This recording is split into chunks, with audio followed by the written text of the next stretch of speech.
Umambalang ang mga bato at buhangin sa bahagi ng National Road sa Ginobatan, Albay. Dulot ito ng patuloy na malakas na pagulan dahil sa habagat. Hinala ng mga residente galing ang mga ito sa Bulkang Mayon. Nagsagawa naman ang mga otoridad ng clearing operation sa lugar at sinusuri pa ng Philippine Institute of Volcanology and Seismology o PHIVOLCS kung nagmula nga sa bulkan ang mga bato at buhangin. Sa Legazpi City naman, ni-rescue ang mga residenteng natrap sa kanilang bahay dahil sa baha. Ang ilang bahay naman sa Del Gallego, Camarines Sur, inabot din ang malalakas na hampas ng alon. Nasira rin ang ilang bangka. Malakas din ang alon sa Bulan, Sorsogon, kaya hindi nakapalaot ang mga mangingisda. Ilagay muna sa mas ligtas na lugar sila yung kanilang mga bangka para hindi masira. Pinaghahandaan na rin ng probinsya ng La Union ang posibleng pagtama roon ng Typhoon Emong. Pinangunahan ng provincial government ang pulong kasamang Provincial Disaster Risk Reduction and Management Office, Coast Guard, Philippine National Police at Air Force. Ayon kay Governor Mario Ortega, nakahanda ang PNP na maglikas sa mga residente kung kakailanganin. Sa Aurora naman, nagpapatupad na ng no-sail policy ang Philippine Coast Guard. Bawal munang pumalaot ang mga sasakyang pandagat at mga mangingisda sa buong probinsya dahil sa masamang panahon dulot ng bagyong Emong. Nailigtas ang dalawang mangingisda na tinangay ng malakas na alon sa dagat na sakop ng Mamburao, Occidental, Mindoro. Ayon sa Public Information Office ng Lalawigan, sakay ng bangka ang dalawang mangingisda nang maanod sila ng alon. Nag-deploy ng rubber boat ang mga rescuer hanggang masagip ang dalawa. Kahapon, nagsagawa naman ng forced evacuation sa mga residenteng malapit sa Mamburao River. Umabot na kasi sa critical level ang ilog. Dinala ang mga residente sa Occidental Mindoro National High School. Alerto sa scammers, mga kapuso, maging mapanuri at huwag basta-basta maniniwala sa mga nagsusulisit po ng pera para sa mga biktima ng masamang panahon. Babala ng Bureau of Immigration, may nagpapanggap daw na konektado kay BI Commissioner Joel Biado at ang hihingi ng donasyon gamit ang text message. Base sa investigasyon, dati na raw nagpanggap na konektado sa ibang ahensya ng gobyerno ang scammer. Nakikipag-ugnayan na rin daw ang BI sa National Bureau of Investigation tungkol dito. Posible raw abuti ng ilang buwan bago bumalik sa normal na level ang tubig sa Laguna de Bay ayon sa Laguna Lake Development Authority. Kahapon, umabot sa critical level ang antas ng tubig doon dahil sa pag-ulang dulot ng mga bagyo at habagat. May unang balita si Von Aquino. Lumampas na sa critical level ang water level ng Laguna de Bay. Ayon sa Laguna Lake Development Authority o LLDA, umabot na ito sa 12.51 meters, mas mataas sa 12.50 meters na critical high threshold nito. Kapag ganito, sa assessment ng LLDA, aabuti ng ilang buwan bago ito bumalik sa normal level kahit mabawasan ng pag-ulan. Ito po yung sitwasyon dito sa Aplaya Baywalk sa Calamba City sa Laguna, kung saan makikita po natin yung tubig ng Laguna de Bay ay narito na po sa Aplaya. Yun nga po pagitan halos hindi na makita dahil sa patuloy na pagtaas ng tubig. At sa kabila nga ng delikadong sitwasyon dito sa Lawa ay nagpatuloy pa rin yung ilang mga mangingisda sa pagpalaot. Kalmado pa naman. Normal lang naman ang sa laot eh. Pag masama ang panahon, nagbabawal lang pag may signal. Bawal na kami lumayag. Medyo tumaas ngayon ang tilapia. Gawa ng masamang panahon. Pahirapan naman ang paglikas ng ilang residente sa Barangay Parian, Calamba City, Laguna dahil ayaw nilang iwan ang kanilang bahay. Nagdulot naman ang mabigat na daloy ng trapiko ang baha sa Main Road, Manila-Calamba Road. Sa Paete, Laguna, pumasok na sa Manila East Road National Highway ang tubig ng Laguna Lake, kaya naman nahirapang makaraan ang mga motorista. Nanawagan ng lokal na pamahalaan sa mga nakatira sa mababang lugar na lumikas na. Ito ang unang balita, Von Aquino para sa GMA Integrated News. Kumustahin natin ang sitwasyon sa Navotas kung saan may nasirang river wall kahapon na nagpalala ng baha roon. May unang balita live ang kasama nating si Mariz Umali. Mariz?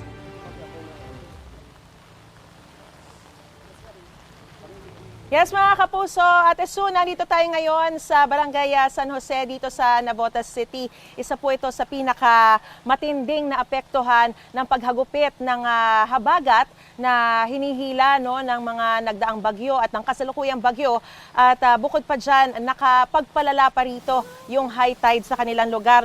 Makikita nyo sa aking likuran na nasira na yung river wall. Actually, dagdag po yan sa nauna nang nasirang river wall. Nasa katapat po yan nung unang nasirang river wall. Kaya talagang lalong lumala yung sitwasyon dito. Dahil supposedly, itong pader na nagpoprotekta sa mga residente rito dun sa ilog, dito yung Taos River, ay nasira na nga.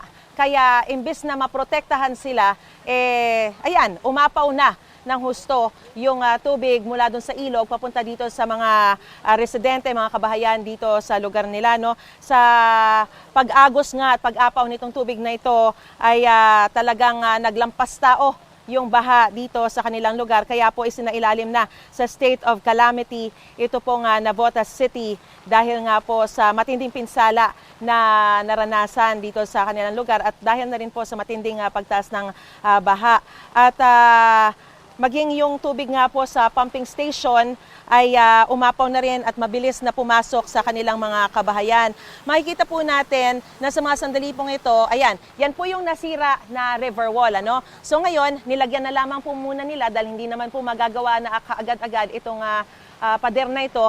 Nilagyan na lang muna nila ng mga sandbag para protektahan pa rin sila kahit papano at kumbaga maharang yung tubig mula doon sa ilog. Kaya lang kung makikita nyo, mapapansin nyo kahit na sangkatutak na mga sandbag na po yung nilagay nila, syempre may mga butas-butas po yan kaya talagang lulusot at lulusot pa rin po yung tubig dyan. At sa ngayon, dahil nga tuloy-tuloy pa rin po yung pag-ulan, syempre nangangamba ulit yung mga residente rito na baka mamaya tumaas na naman yung baha dito sa kanilang lugar. Sa ngayon, makikita natin, napapalibutan. Nandito lamang tayo, tumutungtong doon sa kanilang parang tulay, yung kahoy nila na tulay.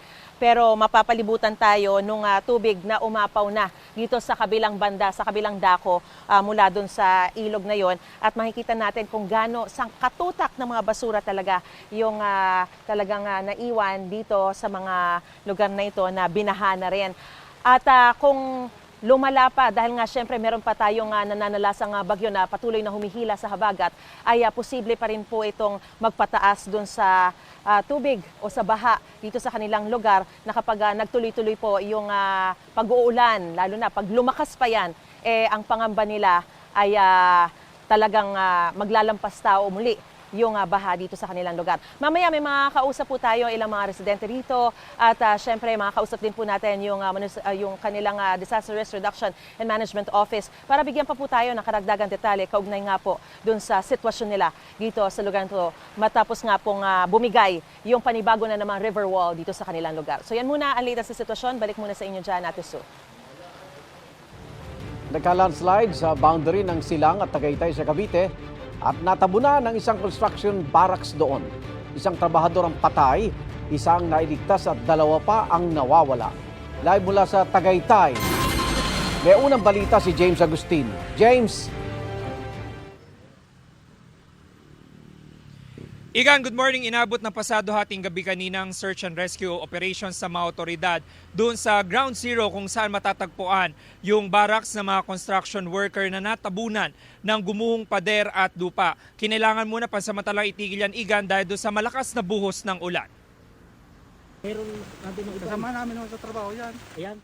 Balot pa ng putik ang isang lalaking construction worker na mailigtas siya ng mga rescuer mula sa barracks na natabunan ng pader at lupa sa barangay Iruhin West sa Tagaytay City kahapon ng umaga.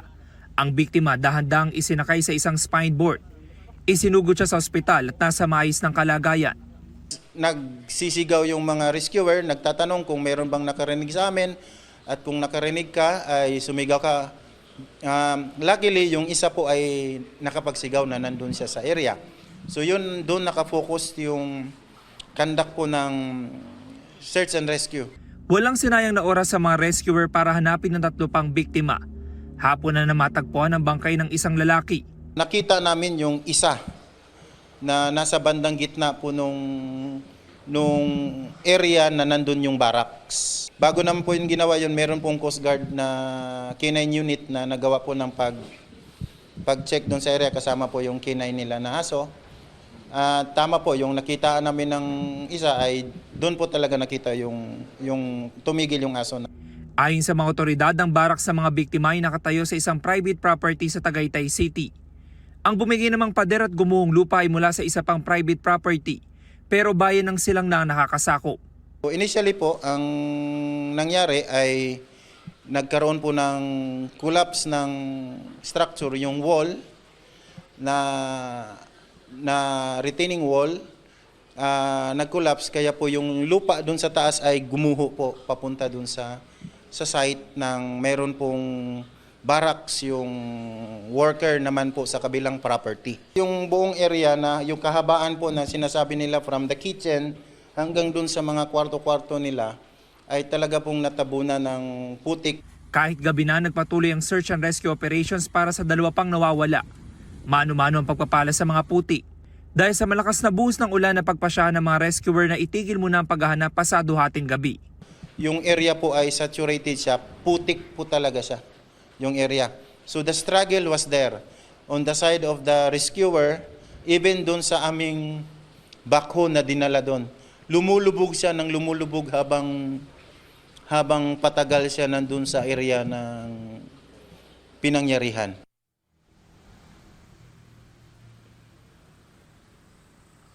Samantala, ipagpapatuloy iga ng mga otoridad yung paghahanap doon sa 2 pang nawawala ngayong umaga at sinusubukan pa natin na makakuha yung panig na may-ari ng private property na kung saan matatagpuan yung barracks sa mga construction workers, maging yung isa pang private property kung saan may nakakasakop yung retaining wall, maging yung gumuhong lupa.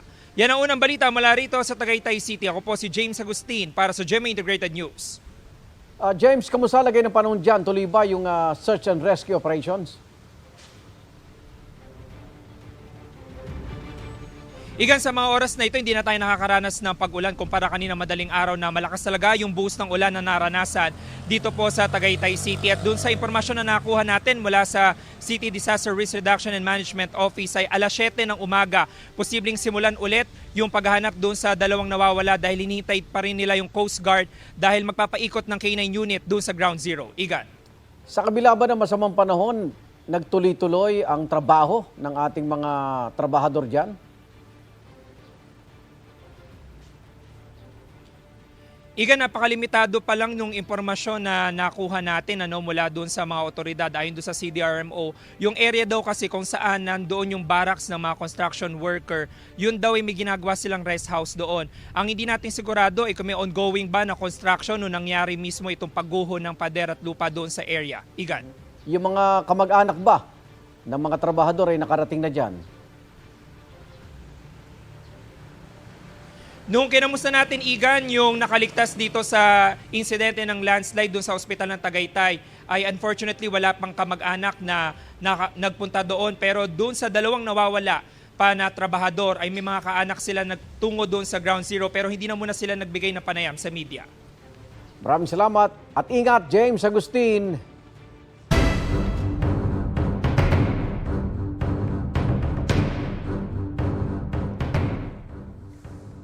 Malawakang pagbaha ang naranasan sa ilang bahagi ng Batangas kasunod ng paghagupit ng hanging habagat.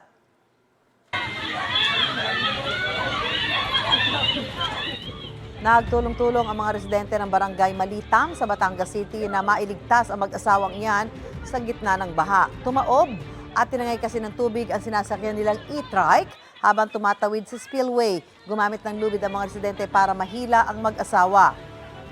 Sa Sitio Palindan 1 sa Barangay Banabas Center, umabot ng hanggang baywang ang baha sa loob ng ilang bahay. Nagmistulang ilog ang National Highway sa Barangay Santa Rita, Karsada matapos malubog sa gutter deep na baha. Sa bayan naman ng Laurel, maingat na itinawid ang kabaong na yan sa spillway para madala sa sementeryo. Sa bayan naman ng Tingloy, malakas na ulan at baha rin ang naranasan sa ilang kalsada roon.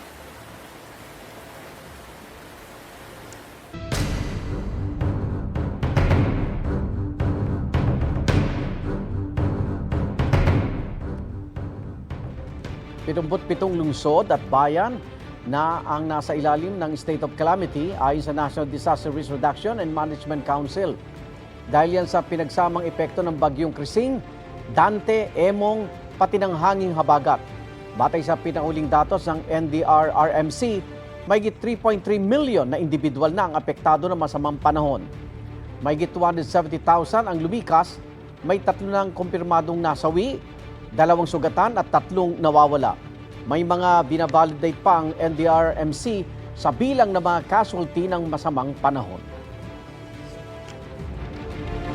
Sa Agno, Pangasinan, unang naglandfall kagabi ang Typhoon Emong. Problema ngayon sa ilang evacuation center doon ang pagkakasakit at hawahan ng mga evacuee, lalo na ng mga bata.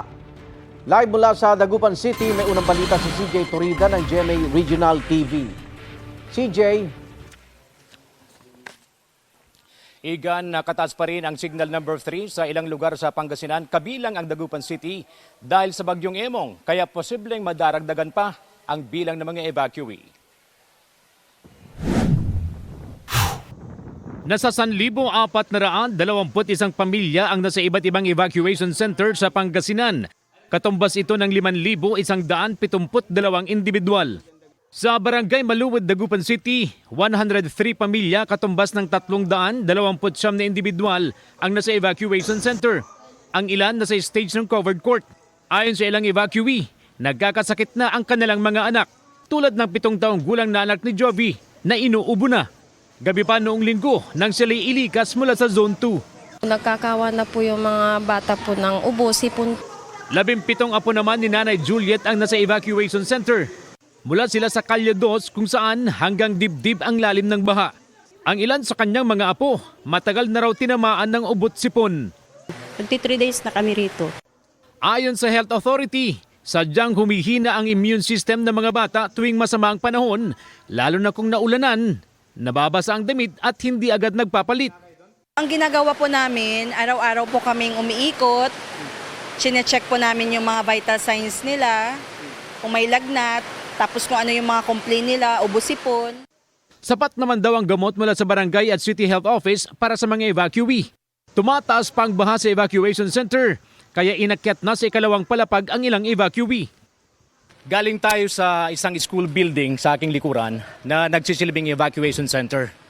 At dahil sa patuloy na pagtaas ng antas ng baha, kinakailangan ng mga evacuee na sumakay sa rescue boat upang makalabas dyan at makabili ng kanilang mga pangangailangan. Nagpapatuloy ang rescue operation ng mga otoridad kaya patuloy rin na nadaragdagan ang bilang ng mga evacuee.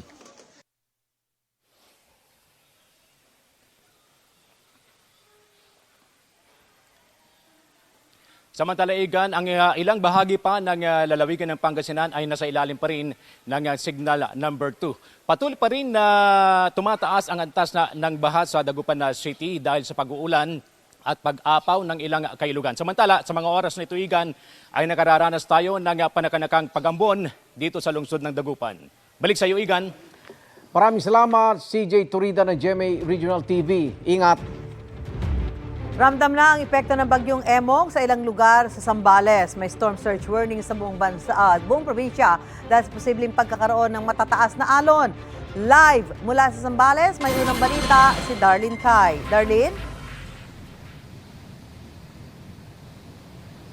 Susan, tumila na yung ulan dito sa bayan ng San Antonio pero buong magdamag kaming nakaranas ng malakas na ulan na sinasabayan pa ng malakas na hangin. Bukod dyan, Susan, tulad ng nakikita nyo dito sa kinatatayuan ko, talagang malalaki yung alon at malalakas yung hampas sa dalampasigan.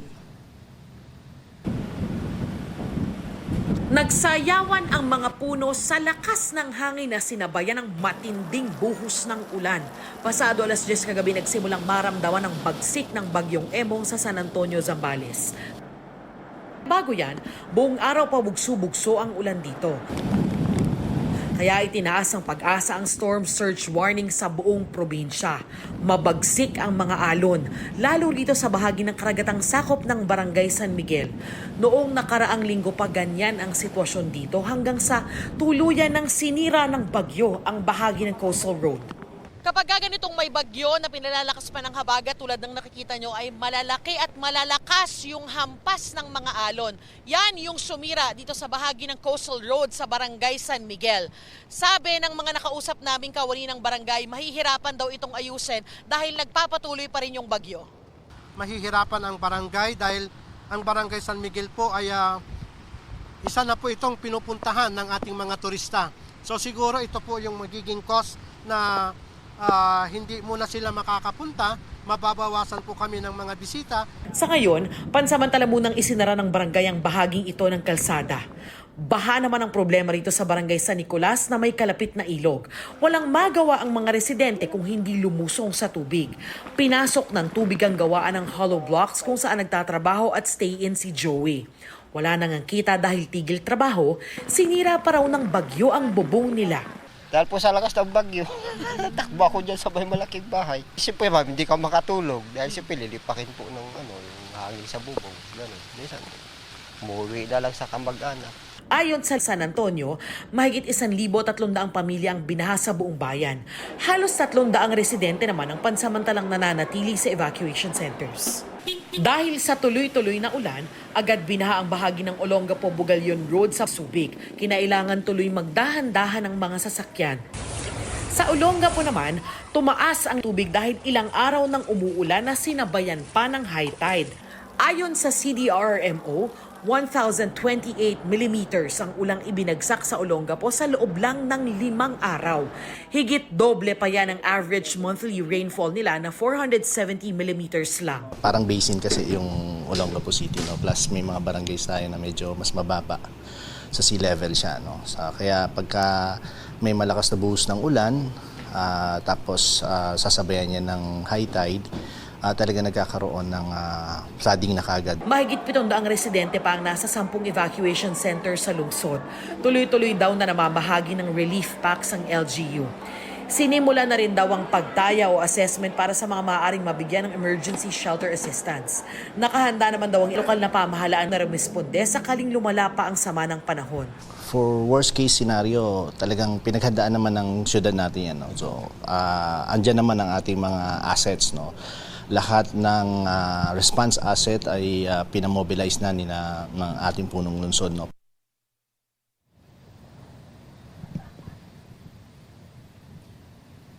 Susan, tulad ng nakikita niyong live situation dito ay talagang malalaki yung mga alon dito sa karagatang sakop ng bayan ng San Antonio. Ayon sa Pag-asa, may storm surge warning sa buong Zambales at maaring umabot ng 1 to 2 meters yung taas ng alon dito ngayong araw. Kaya talagang pinag-iingat yung mga residente. Tuloy-tuloy din po na naka-alerto yung buong LGU at nag-iikot na raw yung lokal na pamahalaan para mamigay ng relief packs at para na rin sa assessment o pagtaya ng posibleng naging pinsala ng mga sunod-sunod na nagdaang bagyo.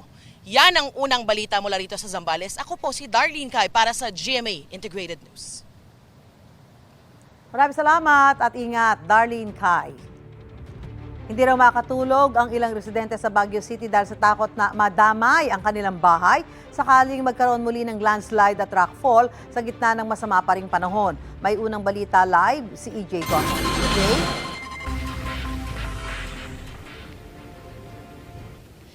Susan, walang tigil ang ulan dito sa Magdamag at mas malakas pa yan kumpara kahapon. May mga pagbahana sa kalsada at rock slide. Gaya na lang dito sa Cannon Road.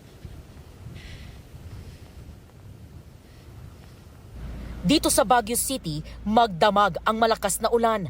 Bahana sa mga kalsada. Sa luwakan sa Cannon Road, humambalang sa kalsada ang isang malaking puno. Sa unahan ng puno, may bato pang nalaglag mula sa bundok.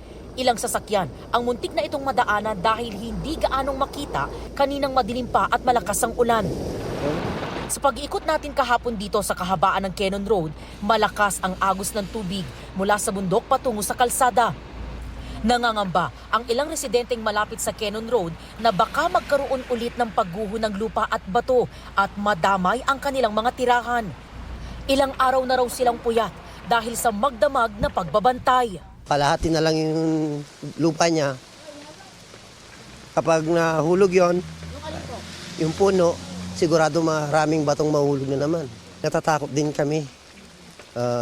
Hindi ka makatulog sa gabi kasi iniisip mo yung bato. Baka mamaya na naman, meron na namang malalaglag, lalo na dyan, no? Ayan, no, nakalabas na dito yung ugat ng kahoy. At saka may bato dito na, na nasa ilalim. Kapag dinaanan ng tubig na naman yan, ng dire-diretsong bagyo, ayan na naman, baka gugulong na naman yan pababa.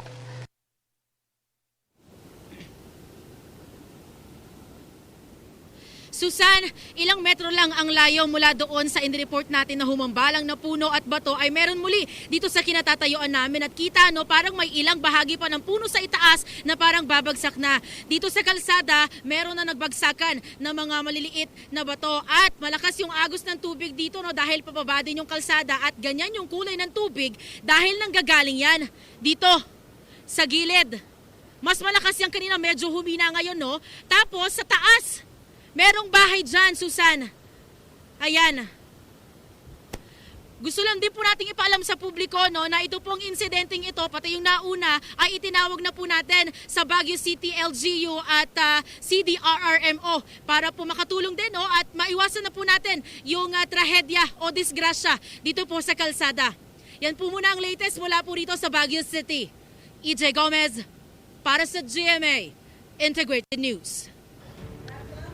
Isa Occidental Mindoro sa mga lugar na napuruan po ng malalakas na ulan sa mga nakalipas na araw.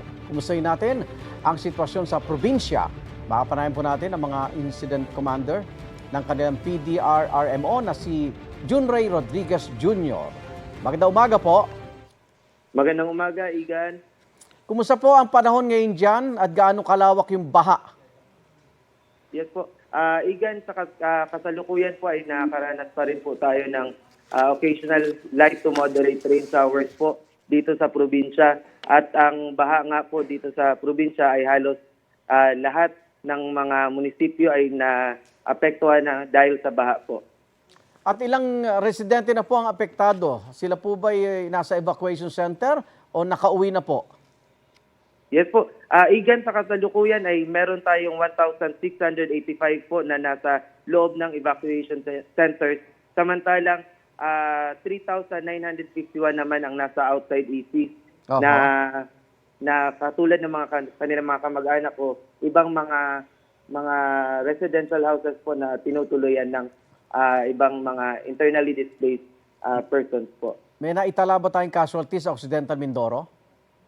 Sa kasalukuyan, meron lang tayong mga illness, mga may sakit po within the evacuation centers at meron tayong 4 naman po na injured pero hindi naman po ito major injuries kundi ay agad din naman itong natugunan. Sa Abra de Ilog, kamusta na ho sitwasyon at may nasira pong tulay? So saan ho ang alternatibong daan ng mga taga roon? Yes po, yung ating sa Abra de Ilog ay gumawa ng paraan ang MDRMO para sa pag-reroute ng ating traffic po doon. At sa Mamburao, kamusta yung dalawang mangingisda na rescue sa dagat? Ba't sila nakapalaot? Opo. Yung kagabing insidente na response operations po para dun po sa dalawang mangingisda ay nagawa po at successfully po na idala sa tabing dagat po yung dalawang mangingisda. Yun pong dalawang mangingisda na yun ay dun po natutulog sa bangkang yun para bantayan yung kanilang bangka. At sa pagtutulungan ng iba't ibang ahensya ng national at provincial agencies po ay successfully po nakuha po natin yung ating dalawang mangingisda. Maraming salamat, Junray Rodriguez Jr., ang Incident Commander ng Occidental Mindoro PDRRMO. Ingat po kayo. Maraming salamat. Ingat din po, Igan. Gutter deep ang baha sa ilang bahagi ng Malabon at pinangangambahang tataas pa yan dahil sa high tide mamaya. At live mula sa Malabon, may unang balita si Jomer Apresto. Jomer? Susan, good morning. Baha pa rin sa ilang bahagi ng Malabon City, katulad dito sa kinatatayuan ko sa bahagi ng Rizal Avenue kung saan mahigit gutter deep ang taas ng baha. Ang nakikitang dahilan dyan ng Malabon LGU ay dahil yan sa sirang navigational gate ng Navotas City. Idagdag mo pa ang high tide at ang masamang panahon dulot ng bagyo. Wala pang ulan kanina mag-aalas 5 ng madaling araw pero baha na sa ilang bahagi ng Malabon. Tulad sa bahagi ng C. Arellano na gutter deep ang tubig Pasintabi po, makikita pang ilang patay na daga na naglulutangan sa kalsada. Ang ilang residente naman, isinabit ang mga basura sa poste para hindi ito anurin at bumara sa mga kanal. Sa bahaging ito naman ng Malabon Public Market, gutter deep din ang baha. Pero sabi ng mga residente, umaabot yan hanggang bewang, lalo na kapag umaga dahil sa high tide. Ang staff ng Barangay Health Center, sinuong ang baha kahit may sugat siya sa paa. Kailangan niya raw kasi bumili ng almusal. Ang tindera naman ng ulam na si Billy, maagang namili sakay ng kanyang motor. Pero habang papauwi na, biglang tumirik ang kanyang motor dahil sa taas ng tubig. Ang isa pang staff ng Barangay Concepcion na si Feli, maaga rin namili ng rekados para sa pagkain ng mga tanod ng barangay. Inagahan niya raw talaga dahil kung mamaya pa, mataas na ang tubig sa pamilihan. Ang nakikitang dahilan ng Malabon LGU, ang sirang navigational gate ng Navotas City. Kung buo kasi ito, hindi raw mapupunta sa Malabon ang mga tubig na nasa kabilang lungsod lang sana. Idagdag pa ang high tide ngayon at ang dalawang bagyo. Ayon sa Malabon DRRMO, posibleng umabot sa 1.9 meters ang high tide mamayang alas 10 ng umaga. Dahil dito, marami rin mga residente ang nananatili pa rin sa 26 na evacuation center sa lungsod at hindi pa pinababalik sa kanilang mga bahay. Batay sa datos ng MDRRMO, nasa halos 700 pamilyang inilikas o katumbas sa mahigit 2,500 individual. Kaugnay nito, nagsuspende na rin ang klase ang Malabon LGU para hindi na mahirapan ang mga estudyante at guro. Kasi lalim po dyan Tumirik. Pagbaba ko ganyan, huminto yung makina. Hanggang dito, hindi ngayon, ito basa ito short ko, hanggang tuhod. Naku, sobrang hirap. Grabe. Kung maranasan nyo. Ay naku, kailangan nila mga pagkain. Pagkain talaga.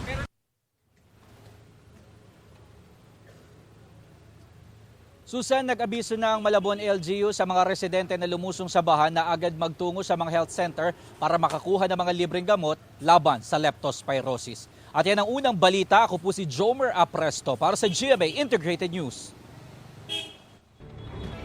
Binisita ni Pangulong Bongbong Marcos sa mga lumikas sa iba't ibang evacuation center sa San Mateo Rizal dahil sa masamang panahon. Una ay sa Mali Elementary School kung saan pansamantalang tumutuloy ang mahigit 500 pamilya. Sunod niyang binisita ang Santa Ana Covered Court na may halos 500 pamilya rin. Pinangunahan din ng Pangulo ang pamimigay ng food packs, hygiene kits, sleeping kits at water filtration kits. Namahagi rin siya ng hot meals sa evacuees. Ibinilin din ng Pangulo na bantayan ang kalusugan ng mga inilikas. Napaka-congested yung sakit. Pagka isa lang dyan ang magkasakit, kakalat na napakabilis niyan. And so we are making sure that every evacuation center has it has a medical team composed of national government doctors and nurses and also local government nurses and doctors. Namahagi ng tulong ang Office of the Vice President sa ilang residenteng apektado ng masamang panahon. Sa Quezon City, mahigit 500 pamilya sa 3 evacuation centers ang nabigyan ng relief goods. Namigay rin ng food packs ang OVP sa mga nasalantang taga Maynila. Ayon sa Disaster Operations Center ng OVP, nasa 6,000 relief box na ang naipamahagi nila ngayong linggo sa National Capital Region, Northern Luzon at Western Visayas. Nakikipag-ugnayan daw sila sa mga lokal na Disaster Risk Reduction and Management Office para matiyak na maibigay ito agad sa mga residente. Nasa mahigit 300 pamilya ang inilikas sa gitna ng masamang panahon sa Balanga, Bataan. May unang balita live si Oscar Olida. Oscar? Yes, Susan, malakas na hangin at tuloy-tuloy na pag-ulan. Yan ang naranasan sa Magdamag dito sa kinaroroonan natin sa Balanga, Bataan. Yan ay kahit na wala pang naitataas na anumang storm signal dito sa syudad. Pero nitong mga nakaraang araw ay tuloy-tuloy ang pag-ulan, bunsod ng habagat, kaya wala nang mga pasok. Nasinamahan pa ng high tide, particular sa ilang lugar dito sa may Balanga. Kaya sa mga sandali ito ay binabaha ang area ng Barangay Porto Rivas, Itaas at Ibaba, pati Porto Rivas, Lote. At kahapon, nadagdag na rin sa listahan ang Barangay Tortogas na nakakaranas na rin ng pagbaha. Hindi bababa sa 1,305 individuals o 358 families ang nailikas bunsod ng masungit na panahon. Sa kabutihang palad hanggang sa mga sandaling ito ay wala pa namang naitatalang nasawi. Pagtitiyak naman ng mga nakausap natin kanina sa CSWD ng Balanga, Bataan ay nanatiling sapat ang kanilang supply ng relief goods hanggang sa mga sandaling ito. Susan? Maraming salamat at ingat, Oscar Oida. Dahil sa masamang panahon, tumaas ang presyo ng isda sa ilang pamilihan sa Metro Manila. Ang supply naman ng gulay nagkukulang na. May unang balita, si Bernadette Reyes. Ibigay mo yung mga sako, dali, doon muna agad, abang. Sa gitna ng malakas na ulan, nagkumahog na isalba ng mga magsasaka ang mga binahang tanim ng palay sa Abra de Ilog Occidental, Mindoro. Bigla talaga yung lakas ng ulan, grabe. Ganyan din ang sitwasyon sa bayan ng Santa Cruz dahil sa magkakasunod na sama ng panahon. Umabot na sa 323 million pesos ang pinsala sa agrikultura ayon sa Department of Agriculture. Palay ang karamihan sa mahigit 10,000 metric tons ng produksyon na nasira na posible pang madagdagan. Ang pinakamalaking danyos ay sa Mimaropa at 121 million. Susunod po ang Western Visayas at 70 million. At pangatlo po ay dito sa Central Mindanao. At ang pinakamalaki po in terms of probinsya ay dito po sa Occidental Mindoro. More than 1.2 billion yung naka-standby natin na pondo para dito sa mga ongoing ngayon natin na calamities. Ramdam na ang epekto sa mga pamilihan. Sa Balintawak Market, kung hindi nagmahal, kakaunti ang supply ng gulay. Nung hindi pa po dumarating yung bagyo natin, mas mura po. Kaysa sa ngayon po, doble po kasi yung presyo. Sitaw, lalo na sitaw. Ayan, konti, mga maitim pa. Wala na ano ng ulan. Yung mga okra, dati 30 lang, ngayon 80, 90, 100. Dito sa Marikina Public Market, tumaas na ang presyo ng ilang isda. Bukod dyan, may mga isdang walang dumating na supply tulad ng lapu-lapu at alumahan. Walang gaanong bumiyahe doon sa walang pumalaot ba? Dahil sa malakas yung alon. Sa bigas, sa gulay, marami tayong supply. Kung merong man mga pagtaas, hindi yan dapat aabot ng hanggang 10%. Tiniyak naman ng National Food Authority na sapat ang supply ng bigas. Utos din ng Pangulo na mas paigtingin pa ang price monitoring upang maiwasan ang pag-abuso sa presyo, lalo na sa mga lugar na nasa ilalim ng state of calamity. Ito ang unang balita, Bernadette Reyes para sa GMA Integrated News. Igan, mauna ka sa mga balita, mag-subscribe na sa GMA Integrated News sa YouTube para sa iba't ibang ulat sa ating bansa.